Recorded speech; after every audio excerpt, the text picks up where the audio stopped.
આજરોજ તારીખ 3/6/2026ના રોજ મદદનીશ કલેક્ટર શ્રીના અધ્યક્ષસ્થાને એક મહત્વપૂર્ણ કામગીરી કરવામાં આવી છે. રાજપીપળા હેલીપેડ ખાતે નર્મદા પોલીસ વિભાગ દ્વારા વિવિધ પોલીસ મથકોમાં દરોડા દરમિયાન જપ્ત કરાયેલા દારૂનો નાશ કરવામાં આવ્યો હતો. આ કાર્યવાહી દરમિયાન અંદાજે ₹29,32,567ના મુદ્દામાલનો નિકાલ કરવામાં આવ્યો.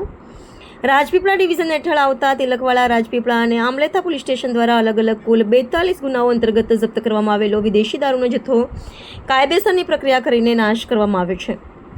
નાશ કરાયેલા મુદ્દામાલની વિગતો નીચે મુજબ છે. નાશ કરાયેલા મુદ્દામાલની વિગત: વિદેશી દારૂની બોટલ 320, બિયર 3,393, વિસ્કી 7.949, કુલ ટોટલ નંગ 11,662. અંદાજિત કિંમત: નાશ કરવામાં આવેલા તમામ મુદ્દામાલની કુલ અંદાજિત કિંમત ₹29,32,563 થાય છે. Bureau chief Munaf Sheikh, Rajpipla, Narmada.